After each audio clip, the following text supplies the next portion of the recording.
അതിൽ വളരെയേറെ സന്തോഷമുണ്ട്. കഴിഞ്ഞ 9 വർഷക്കാലം പഴയ സെമിനാരിയുടെ ചുമതലയായിരുന്നു എനിക്ക്. ആ സമയങ്ങളിൽ പട്ടർശ്ശി തിരുമേനിയുടെ സെക്രട്ടറി ആയിരുന്ന ബഹുമാനപ്പെട്ട കാലം ചെയ്താൽ വാങ്ങിപ്പോയ മണലേൽ അച്ഛൻ്റെ കൈവശമുണ്ടായിരുന്ന ഇടക്കെട്ടാണ് തിരുശേഷിപ്പായിട്ട് ഇപ്പോൾ കൈവശമുള്ളത്. അതിൽ നിന്ന് കേരളത്തിലും കേരളത്തിന് പുറത്തും ആയി ഒട്ടനവധി ദേവാലയങ്ങളിൽ തിരുശേഷിപ്പ് സ്ഥാപിച്ചു കഴിഞ്ഞു. ആ ഇടക്കെട്ടിൽ നിന്നാണ് നിങ്ങൾക്ക് ഇപ്പോൾ അവിടെ സ്ഥാപിക്കുവാനുള്ളതായ തിരുശേഷിപ്പ് നൽകിയിരിക്കുന്നത്.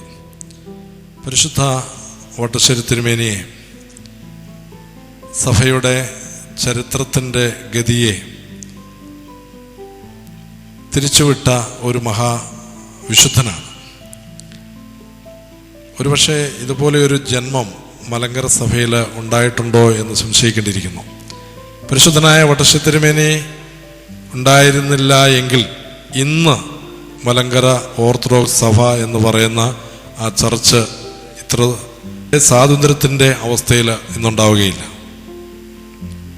മറിച്ച് അത് ഇപ്പോഴും വൈദേശിക അധിനിവേശത്തിൻ്റെ ഇടമയായി കഴിയേണ്ടി വന്നേനെ. അദ്ദേഹത്തെക്കുറിച്ച് 2-3 കാര്യങ്ങൾ 2-3 തലങ്ങളിൽ പരിശോധിക്കുമ്പോൾ അദ്ദേഹം ഒരു മഹാജ്ഞാനിയും അതുപോലെ തന്നെ ഒരു വലിയ ഭരണകർത്താവും വലിയൊരു പ്രാർത്ഥനാ മനുഷ്യനുമായിരുന്നു. തിരുമേനി ഈ 3 ഗുണങ്ങളും ഒന്നിച്ച് ഒരിക്കലും ഒരാളിലും കാണുകയില്ല എന്നുള്ളതാണ് പ്രത്യേകത. ഒന്നുകിൽ അവൻ ജ്ഞാനിയായിരിക്കും, അല്ലെങ്കിൽ അവൻ വലിയ ഭരണകർത്താവായിരിക്കും, അല്ലെങ്കിൽ പ്രാർത്ഥനാ മനുഷ്യനായിരിക്കും. ഇത് 3 കൂടെ ഒന്നിച്ച് ഒരു മനുഷ്യനിൽ ഉണ്ടായാൽ അത് വലിയൊരു ശ്രേഷ്ഠ ജന്മമെന്ന ഭാരതീയ സംസ്കാരത്തിൽ നമ്മൾ പഠിക്കുന്നത്. അതായത് അദ്ദേഹം ഒരു ജ്ഞാനിയായ ഒരു മൽപ്പാനായിരുന്നു. 27 വർഷക്കാലം പരിശുദ്ധ പരിമള തിരുമേനിയുടെ ശിഷ്യനായിട്ട് ഈ മണ്ണിൽ ഉണ്ടായിരുന്നു. ഇവിടെ മൽപ്പാനായിട്ട് വളരെ ചെറുപ്പത്തിലെ ഇങ്ങോട്ടാണ് അയച്ചത്. ഇവിടുന്നാണ് പഴയ സെമിനാരിയിലേക്ക് അദ്ദേഹം പോകുന്നത്. മലങ്കര സഭയുടെ ചരിത്രത്തിൽ ആദ്യത്തെ വേദശാസ്ത്ര ഗ്രന്ഥം ഉണ്ടാക്കിയത് വട്ടശ്ശേരി തിരുമേനിയാണ്. നിങ്ങൾ സൺഡേ സ്കൂളിൽ പഠിച്ചിട്ടുണ്ടാവും മതോ ഉപദേശസാരം എന്ന പുസ്തകം. അതുവരെ മലങ്കര സഭയ്ക്ക് ഒരു എഴുതപ്പെട്ട വേദശാസ്ത്ര ഗ്രന്ഥമില്ലായിരുന്നു. തിരുമേനിയാണ് അങ്ങനെ ഒരു ഗ്രന്ഥം എഴുതി ഉണ്ടാക്കിയത്. അതുപോലെ തന്നെ പഴയ സെമിനാരിയിലെ മൽപ്പാനായിരുന്നു. അദ്ദേഹത്തിൻ്റെ എഴുത്തുകളും കാര്യങ്ങളും എല്ലാം മലങ്കര സഭയ്ക്ക് ഒത്തിരി പ്രയോജനപ്പെട്ടു എന്ന് നമുക്കറിയാം. രണ്ടാമത് അദ്ദേഹം ഒരു വലിയ ഭരണകർത്താവായിരുന്നു. തിരുമേനിയുടെ സമയത്ത് വൈദേശിക അധിനിവേശനത്തിനെതിരെ അദ്ദേഹം ആൾബലം കൊണ്ടല്ല, മറിച്ച് പ്രാർത്ഥന കൊണ്ടും കോടതിയിലുള്ളതായ ന്യായമായ വിധി തീർപ്പുകൾ കൊണ്ടുമാണ് മലങ്കര സഭയുടെ നീതി നടത്തിയെടുത്തത്. ശക്തി കാണിച്ചോ മറ്റ് സമരമുറകൾ കാണിച്ചോ ഒന്നുമല്ല, മറിച്ച് കോടതി വഴി അദ്ദേഹം നീതി നടത്തിയെടുക്കുകയായിരുന്നു. വൈദേശിക അധിനിവേശനത്തിനെതിരെ വളരെ വർഷങ്ങളായിട്ട് നിങ്ങൾക്കറിയാം, 1800 മുതലുള്ളതായ കാലഘട്ടങ്ങളിലേക്ക് നമ്മൾ നോക്കിയാൽ വൈദേശിക അധിനിവേശം ശക്തമായിരുന്ന ഒരു കാലഘട്ടം തന്നെയാണ്. അതിനെതിരെ പോരാടിക്കൊണ്ട് മലങ്കര സഭയുടെ തനിമ നിലനിർത്തുവാനും മാർത്തോമാമാർ കാണിച്ചു തന്നതായ ആ നസ്രാണി പാരമ്പര്യം നിലനിർത്തുവാനും അദ്ദേഹം പോരാടുകയും അങ്ങനെ മലങ്കരയിൽ കാതോലിക്കേറ്റ് സ്ഥാപിക്കുകയും ചെയ്തു. മലങ്കര സഭയ്ക്ക് വ്യക്തമായൊരു ഭരണഘടനയും കാതോലിക്കേറ്റും ഒക്കെ ഉണ്ടായതുകൊണ്ടാണ് നമുക്കിന്ന് സ്വതന്ത്രമായിട്ട് ഇവിടെ ജീവിക്കുവാനും സ്വതന്ത്രമായിട്ട് നമ്മുടെ കാര്യങ്ങൾ നടത്തുവാനും സാധിക്കുന്നത്.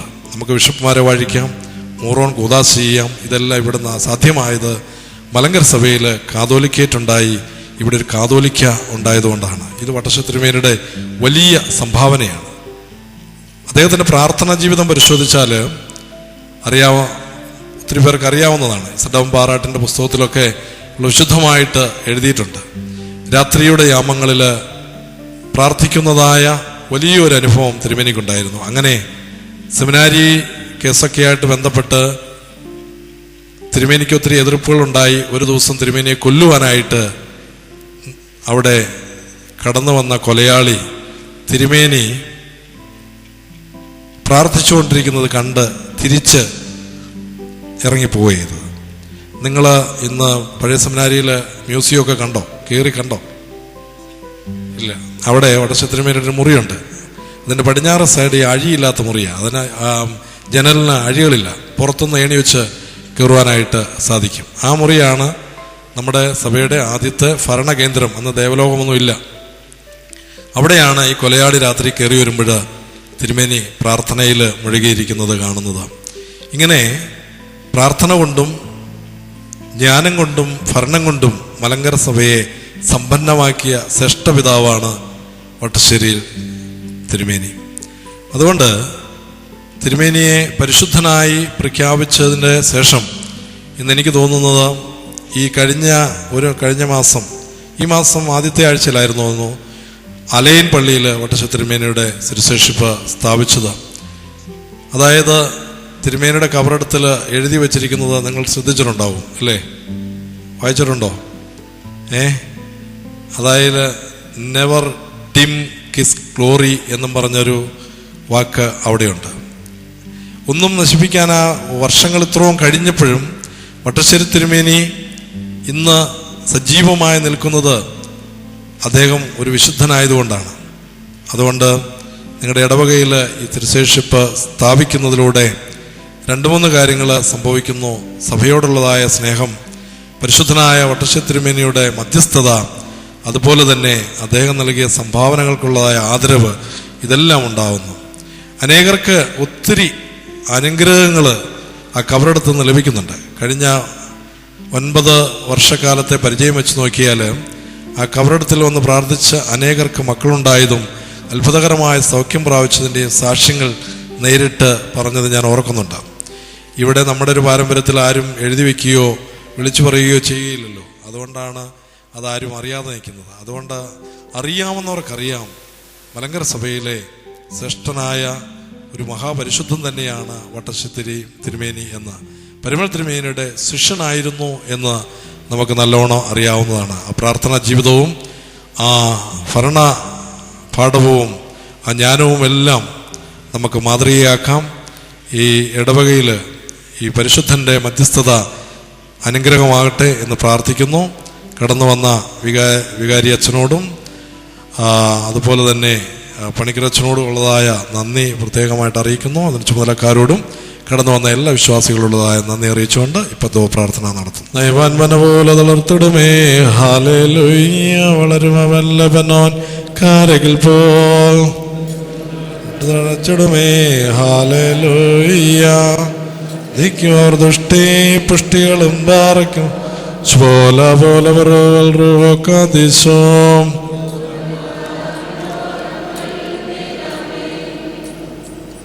ഒരു പോലിങ്ങും മോർ ഗ്രിഗോറിയോസ് ദീവന്നാസിയോസ് മേലും പ്രാർത്ഥന നിന്നോർമ്മയെ ബഹുമാനിച്ചു ഓമൻകാലസ് കുറിയേലായി പ്രാർത്ഥനയിൻ സമയമിതല്ലോ മോർ ഗ്രിഗോറിയോസ് അതുവിൻപാടി നിൻകോ തലയായി പ്രാർത്ഥിക്ക ഇമ്പഴം നിന്നാട്ട് ശ്രദ്ധിച്ചിടന്നി നടുകളെ മോശെ പോൾ കൈവാഴ്ത്തേണ ബാറക്കുമോസ് പോലെ കാന്തിശോം ചെറുതാതനു മോർദിവന്നാഞ്ഞ നിന്നോർമ്മയെ ബഹുമാനിച്ച സുതനും സ്വോത്രം നിന്നെ മുടി ചൂടിയിടുന്ന റൂഹ വന്നേ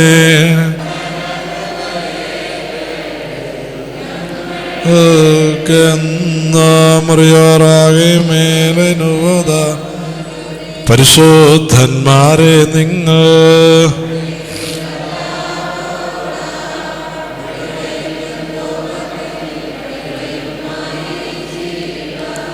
പറയ്ക്കുമോർ പിതാവാം ദൈവത്തിൻ്റെ സ്നേഹവും ഏകജാതനായ പുത്രൻ്റെ കൃപയും പരിശുദ്ധ രൂപയുടെ സംബന്ധവും ആവാസവും നാം എല്ലാവരുടെ കൂടിയും ദൈവം തമ്പുരാനെ കടന്നു വന്നിരിക്കുന്നതായ വിശ്വാസികളുടെ സമൂഹത്തോടുകൂടിയും ഇടവകയോടുകൂടിയും ദീപശിഖയോടുകൂടിയും ഇപ്പോഴും എല്ലായ്പ്പോഴും എന്നേക്കും ഉണ്ടായിരിക്കുമാറാകട്ടെ.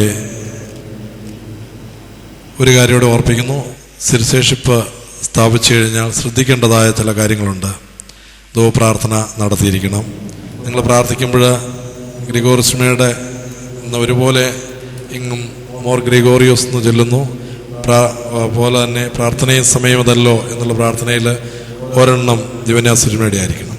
സാറിന് പെട്ടെന്ന് തന്നെ ഗ്രിഗോറിസ്മയുടെ ആണ് വരുന്നത്. ഇപ്പോൾ നിങ്ങളുടെ ഇടവകയിൽ ധൂപപ്രാർത്ഥന നടത്തുമ്പോൾ അത് ശ്രദ്ധിക്കണം എന്നുള്ള കാര്യം ഓർപ്പിക്കുന്നു. രണ്ടാമത്, എവിടെയാണോ പരിശുദ്ധൻ്റെ കബറിടമുള്ളത് അവിടെ പെരുന്നാളുകളിലോ ഏതെങ്കിലും സമയങ്ങളിലും പോയി സംബന്ധിച്ചിരിക്കണം.